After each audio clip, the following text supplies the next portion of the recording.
Okay, today's article is from The Telegraph, and we're going to read an article about a disabled person, Tom.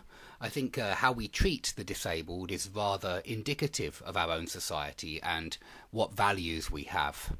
Okay, so mother wins battle to stop son having COVID vaccine, which she feared could kill him. Devoted parent says landmark case to protect disabled Tom was a Kafkaesque nightmare that nearly bankrupted her. So if something is Kafkaesque, it's like from a Franz Kafka novel. And I agree that this story is very similar to the very strange stories that Franz Kafka wrote. He wrote, for example, The Trial, which is that story about a guy who gets arrested and put in a terrible... he's being punished, but he doesn't even know why he's arrested exactly. And bankrupted, if you're made bankrupt, then you have no money left and you have to declare yourself bankrupt because you're not able to pay your bills. Usually companies go bankrupt, but when you say it bankrupted a person, it means it made that person go broke. It made that person run out of money. Okay, so the mother of a disabled son with a rare heart condition has won a landmark case to prevent the state from injecting him with the COVID-19 vaccine, which she feared could kill him. After a 3-year court battle, the mother, who can only be named as Sarah, said she had endured a Kafkaesque nightmare to protect her son, Tom, who has severe learning difficulties as well as a range of life-threatening conditions. Mr. Justice Hayden, sitting in the Court of Protection, has now ruled it is no longer in Tom's best interests to receive the jab, the shot, the vaccine, because the virus landscape has changed so much since the peak of the pandemic. Okay, so he's saying it's a different world now. We're not living in a pandemic anymore, so I'm very glad to hear that Mr. Justice Hayden has noticed. And this means that Tom doesn't need a vaccine. Okay, he doesn't need a jab. Remember, this is someone with a rare heart condition, and so perhaps he shouldn't be taking any experimental drugs. He made the ruling after an American professor of pediatrics said Tom was more likely to suffer heart complications such as myocarditis and pericarditis if given the mRNA vaccine.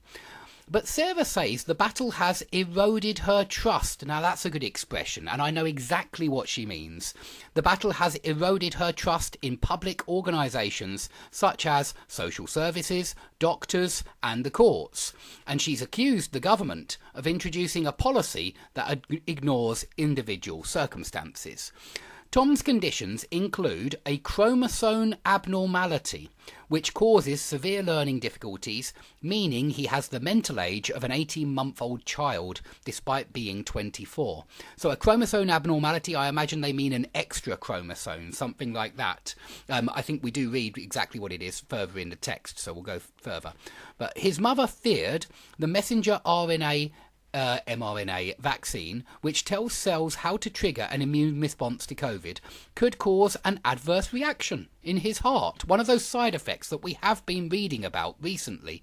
So she resisted doctors' and social workers' demands that he be injected. Look at that subjunctive. He be. Yeah, that's the subjunctive part. That's what you're looking for, because normally it's he is injected, right? But when you demand that he be injected, this is one of our subjunctive verbs like urge, demand, recommend, suggest. And when you recommend that, suggest that, demand that, ask that even, then you see this subjunctive form. So she resisted doctors' and social workers' demands that he be injected. Why?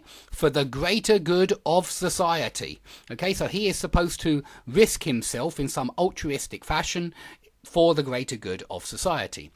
Threatened with arrest and loss of her son. You read that? Yeah, she was threatened with arrest and loss of her son. Because Tom was over 18...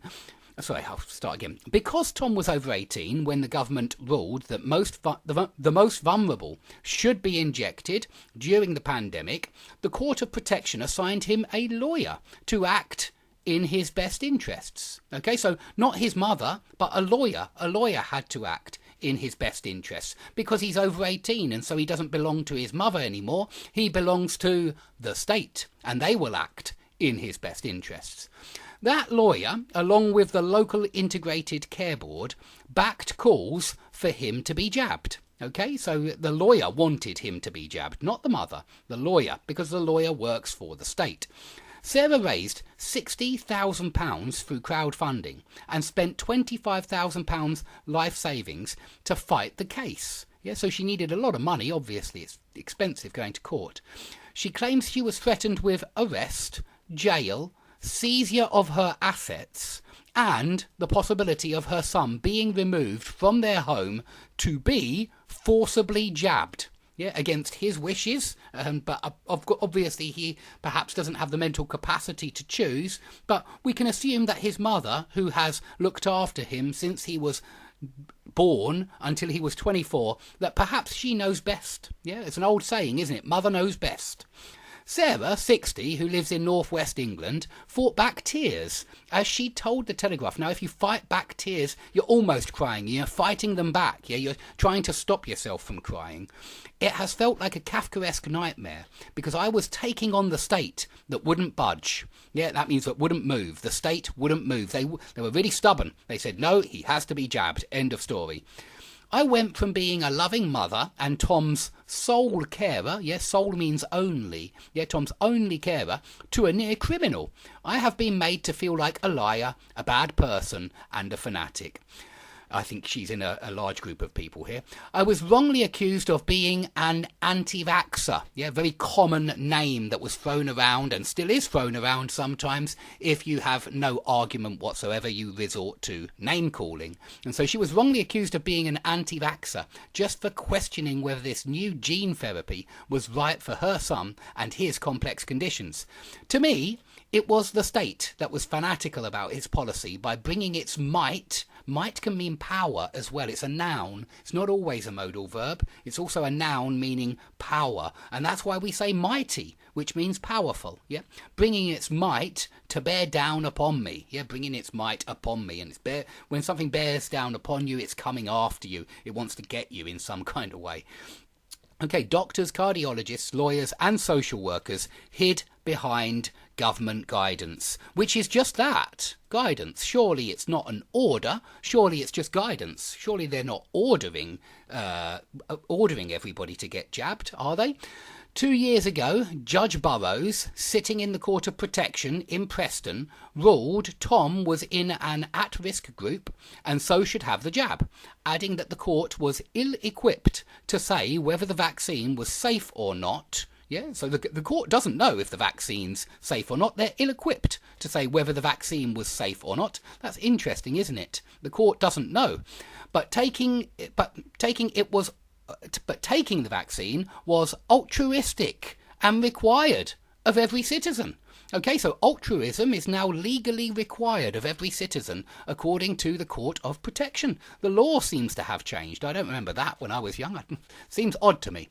But now Mr. Justice Hayden has ruled that Tom need not have the jab after hearing evidence from US academic Professor Martin McCafferty.